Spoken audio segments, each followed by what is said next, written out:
Hi, everybody. So, this week in beginning drawing, we are going to focus on value, which we've already done some studies in with value in terms of texture.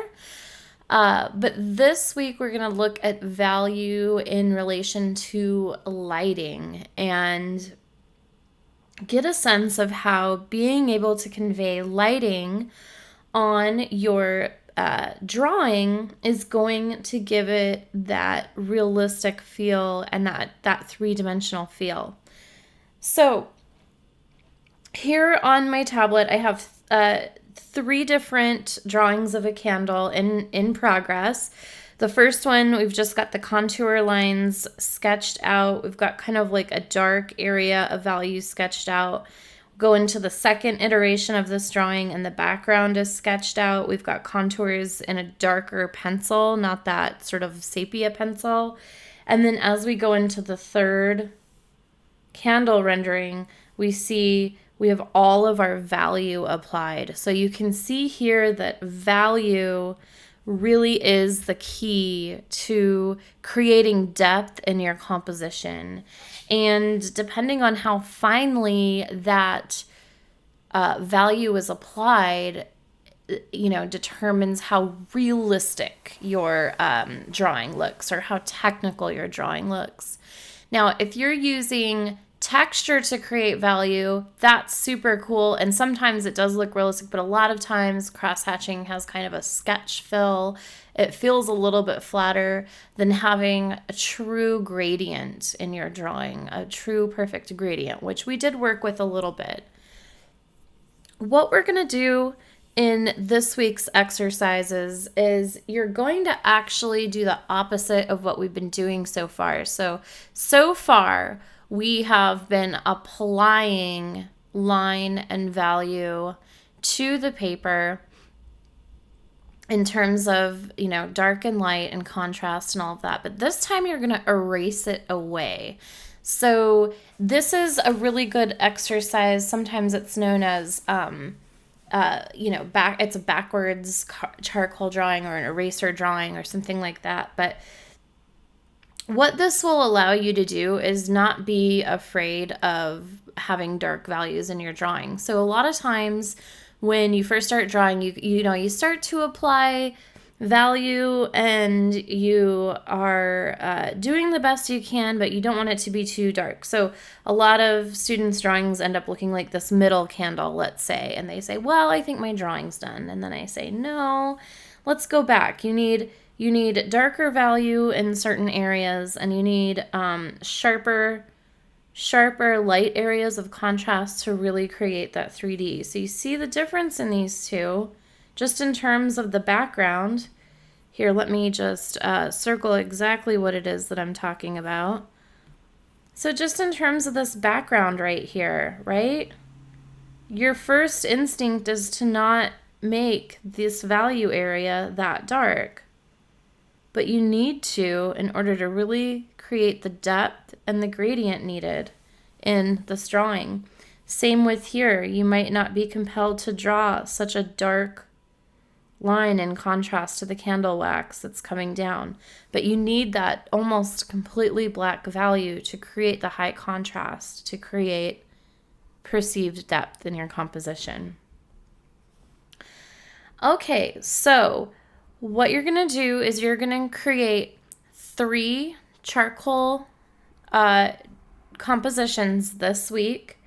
I have a video that I'm going to have you watch going over this process, but I have several other images to talk to you with. So if you're like, oh, well, she's going to talk about it, but I don't know how to do it, don't worry. There's going to be, another video that you'll watch to show you exactly how to get charcoal all over your paper. So what you're going to do to achieve this backward sort of process or technique is you're going to lay your charcoal down onto your piece of paper. And by the way, let's see, I'm going to have you guys do 3 drawings total. I'll go over that at the end. But we'll take one piece of paper and split that into 2 smaller drawings, and then we'll have you do 1 large drawing this week. I think that'll work really good. So this is a process of putting your charcoal on the side and rolling it over your paper. And it can be hard sometimes to get the charcoal to be really dark. So you really need to, give it a push hard. And then after you get done rubbing the charcoal everywhere, you can take a paper towel or a napkin and fold that in half and rub it across your paper to grind the charcoal in to all the areas that it didn't reach the first round. So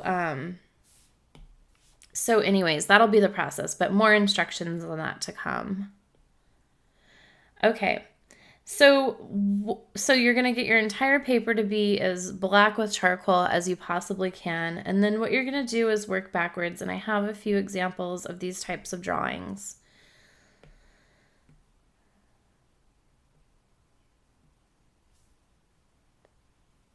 So these are, they differ significantly in the amount of rendering that's going on, but they're both use the same process. So you can see on the left, we have kind of a landscape going on. And, when you rub your charcoal across the paper, you're not going to get it to be blacked out unless you got the super, super loose and chalky type of charcoal. I'm sure you all have a different range of charcoal. Don't worry, any charcoal will work for this, but you're probably going to get to like a dark gray, most likely. If you have that really loose charcoal, then you'll get almost total blackout. But so when you do your drawing, you're going to create your imagery by erasing away charcoal. Now, this is going to be messy. So don't wear light colored clothing. Don't wear clothes that you really care about a whole lot because it's going to get everywhere. You're going to want to use a drawing board of sorts and tape it down with your artist tape for this. So, anyways, you're going to use the process of erasing to create your drawing. And then, of course, you're going to go back in with your charcoal stick and then punch in those dark values that you need in certain areas. But this is a process of erasing and then adding charcoal and erasing and adding charcoal. So here, like I said, the landscape on the left is not quite as highly rendered. The perspective's a little off, but that's okay. But it's just an example, and you can see all the eraser marks in there. And the other thing to kind of think about in terms of this assignment is that the eraser is working as a drawing tool, and you should start to think of an eraser that way. It is a drawing tool. Now, one thing about this is that your eraser is going to get really dirty really fast. And so you will want to, you'll have to stop and kind of wipe it off and clean it here and there. It's going to get real full of charcoal. So don't worry if you're like, man, is my eraser supposed to be this dirty? It probably will get pretty dirty. You can also bend and snap your eraser in half to give you a sharper edge. You can use a knife or a razor to cut your eraser sort of at a point to get a sharp edge. So there's lots of things you can do there. So I obviously don't expect anything like the image on the right, but I wanted to show you how dynamic of a drawing could be achieved with this process, with this floral, these flowers that this artist has rendered out. And what's notable here is when you're trying to use realistic lighting and you're trying to have really smooth gradients to create really highly rendered imagery, it's about, it's all about smooth gradients, and then it's also about punches of solid lines. So it's really the subtle, small details that make things pop out. Let me go ahead and change my color to black and show you what I mean. So I'm going to add some lines on top of this flower, and I'll back out here in just a second, but let me just, so it looks pretty three-dimensional, but let me just add in some Let me just add in some lines that are going to make it pop out even a little bit more. So let's see, I'm going to come in here. Yeah, so I'm just going to draw on here for a second and then I'll pop back out.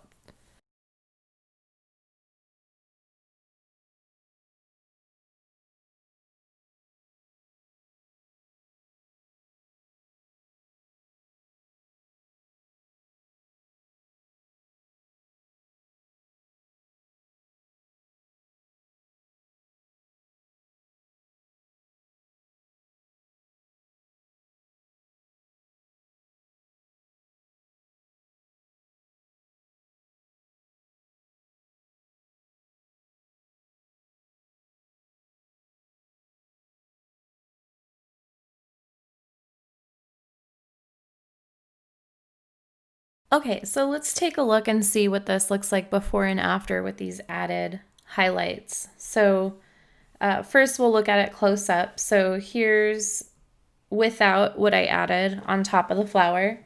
And then let's just pop that on. So there's my added high contrast black and white subtle details.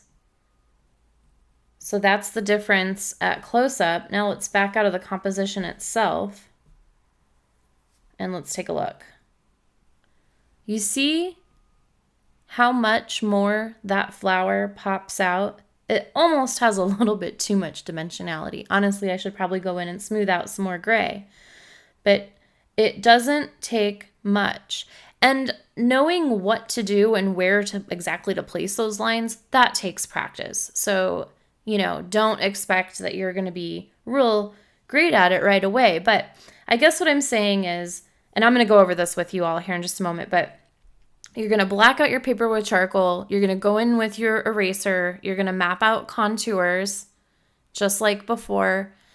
And I need to back up. So for this, you're going to be setting up still lifes. And I want you to create the most dramatic light possible. Again, I'm going to go over that in just a minute. So anyways, it's going to be a process of darkening your page, lightening it back up with, identifying different planes on your still life in different shades of gray, and then going in and adding those subtle black and white details to add that dimensionality. Now, since we're working with charcoal, what you're going to want to do is, use the edge of your charcoal as a drawing tool at the end after you're done with your erasing to get those really dark edges. And then you'll go in with your white paint and paint on the areas that need those subtle little white details.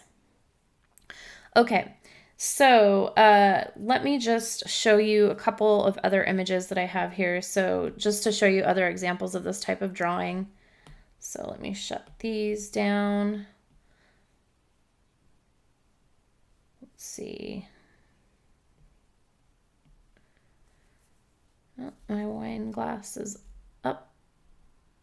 upside down, but I don't want to flip the whole thing over. Hang on just a second.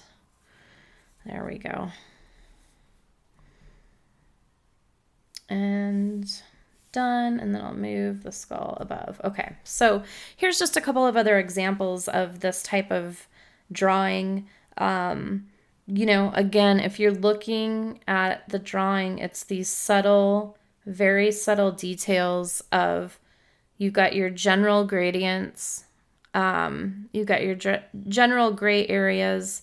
Like, when I say that, what I mean is you want to kind of look at your still life and map out those areas of value in the same way that we did with the bottle not too long ago. So you were looking at your bottle and you're mapping that stuff out. You want to do the same thing here. So you're going to look, like, where are the darkest shadows in my still life? And you're going to map that out, and you're going to say,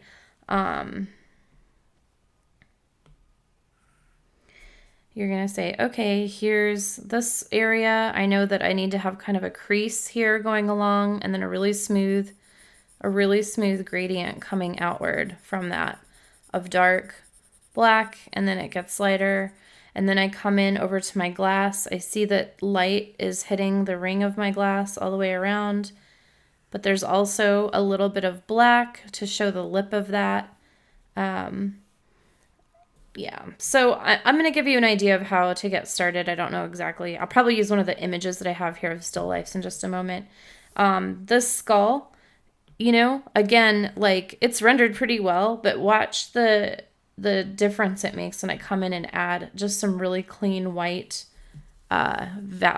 contrast to these lighter areas where the light is hitting the skull. So I'm going to go ahead and do some drawing here, and I'll be back on in a second.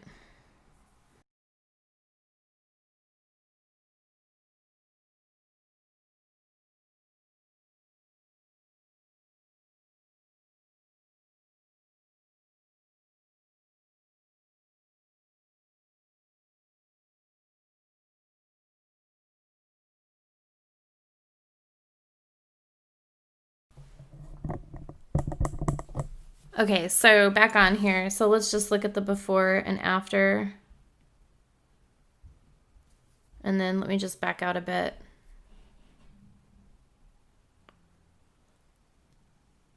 So I'm probably a little exaggerated there, but I just want to make sure that you kind of understand how those little details and wisps of pure black and white can add dimensionality to your drawing.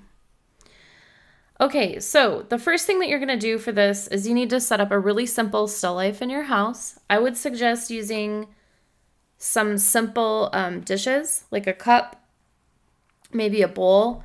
If you can find some boxes around of any kind, the easiest kind of box is white. That's why when you see, you might have seen like in a beginning drawing class, students working from a still life of all things that are painted white. That's so you can see the grayscale more easily on just the white object. So if you have some paper around where you can wrap your little box that you use, or if you have like a cylinder, I don't know, you might have like a breadcrumb box or a breadcrumb cylinder container or something like that. You can wrap that in paper. If you don't have any of that stuff, that's okay. I would try to look for stuff that has low contrast on it. So if you can find something that's all black or, all blue, something like that. I would use maybe a piece of fruit, something simple, an apple or a banana would be good, or like a pear, something like that. You do want your objects to have slightly different surfaces, but I wouldn't have anything that's too textured.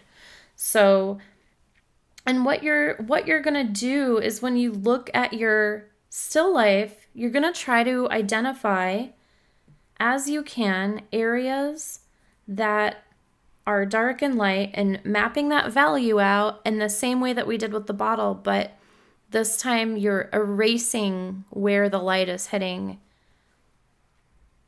So instead of adding darker value. So, when you think about how would I map this out? Well, let's just take a look at this one. Let me do some drawing.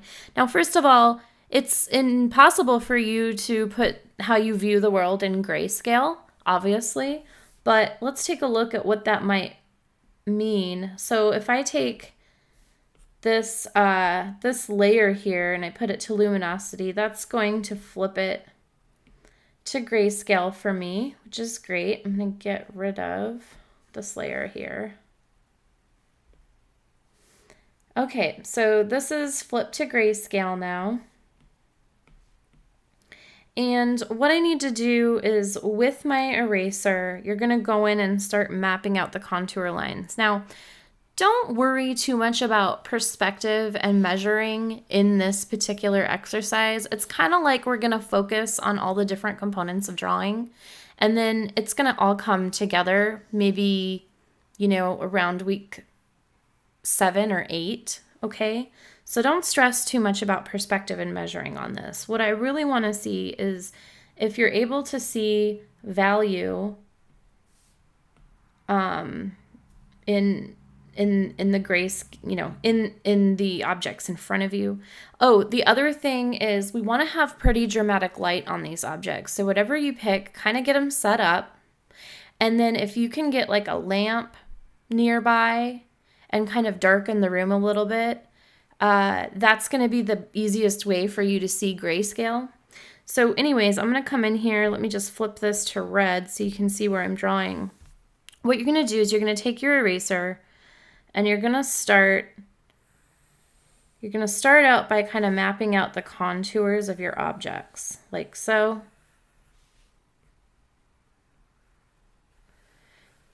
And like I said, don't worry too much about the perspective being correct, but like this box, I can clearly see there's a different value where the light's hitting the front of it as opposed to the edges here. Okay, so you're going to go in with your eraser and just kind of map the stuff out. Now remember, if you erase an area that has dark value and you want to add it back, well, guess what? You can do that at pretty much any time. So you're going to go in, map it out. Here we go. Got contours pretty much established for everything.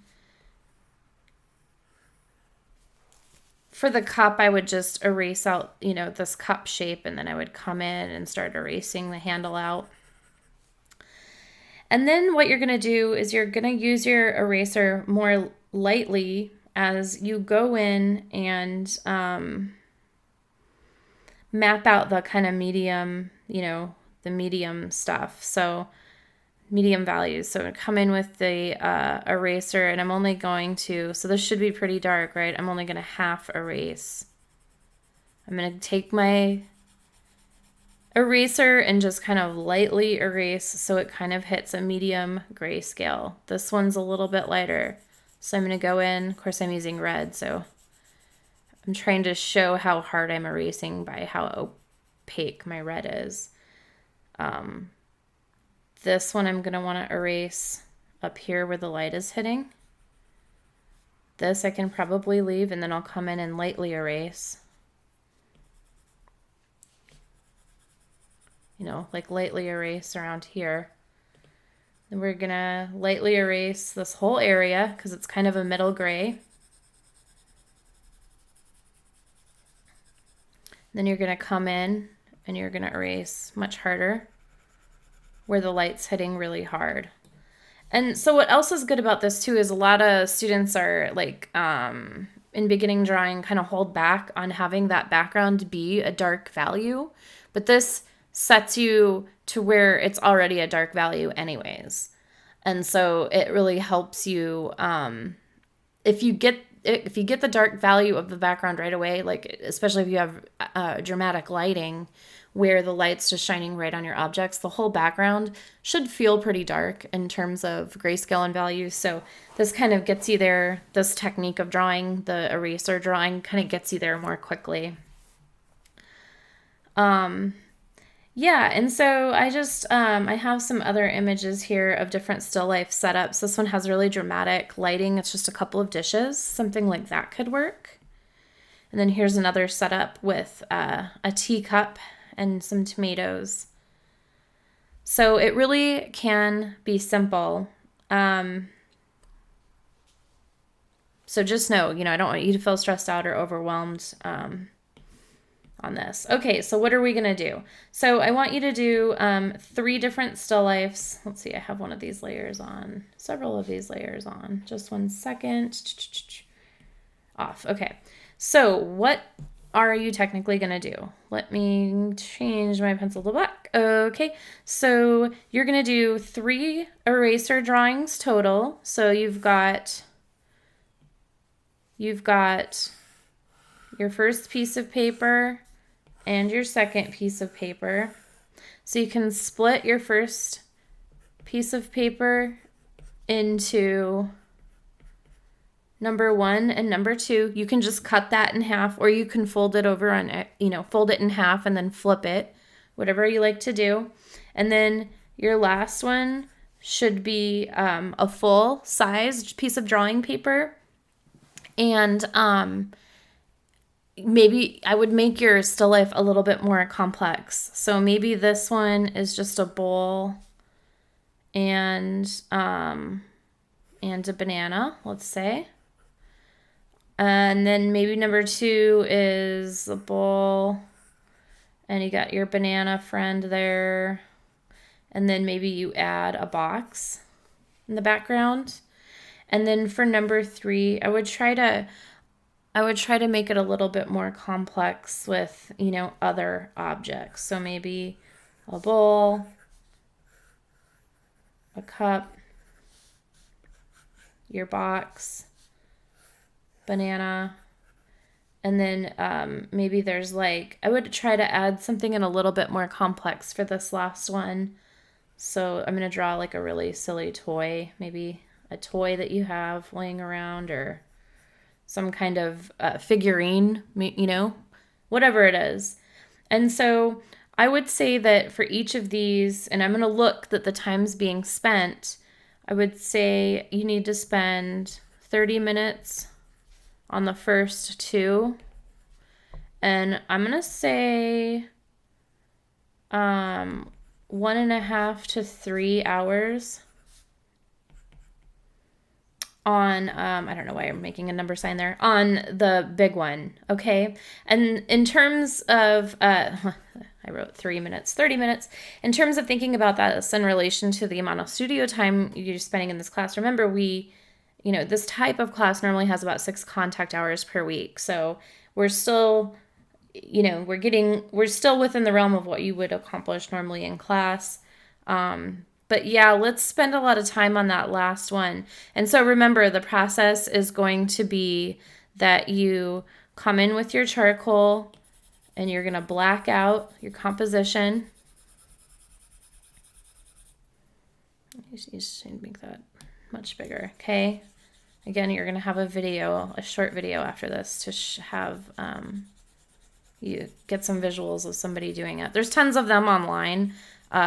So I thought I would just show one of those instead of recording a whole other video. There's no reason to reinvent the wheel. You've already got this lengthy video of me rambling on about this assignment. So, okay. And then next, you're going to go in with your eraser and you're going to kind of map out.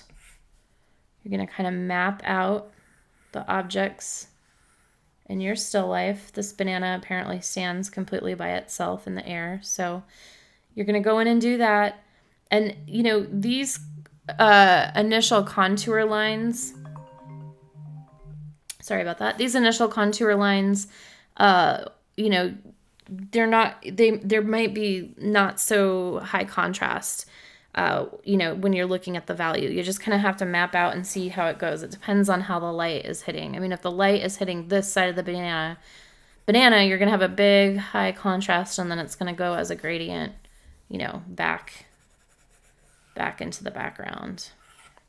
And so laying your charcoal down, a process of erasing a bunch of stuff, coming back in with your charcoal for hard high contrast edges, and then using your white paint to get those little detailed places where the light's hitting the hardest. All right, so I'm going to stop now because I feel like I've been talking for long enough. And please let me know if you have any questions. I know some of you have been leaving comments saying you're really intimidated by drawing. You've been, maybe not turning your stuff in because you don't feel like your drawings are good enough. You guys are in beginning drawing. This is where the good, the bad, and the ugly happens. And this is how you get better. Drawing is a technical skill, just like writing words and forming sentences and paragraphs. It's the same thing. A little bit of it is about talent, but really it's just about learning how to translate 3D into 2D, and it's about knowing how texture, value, and all of those other elements of composition are working to create the imagery, okay? And it's about measuring and perspective. So you're not going to get better at it if you don't put your best foot forward, and just don't be afraid to try. All right, I really am going to stop talking now. Let me know if y'all need any help. Okay, bye.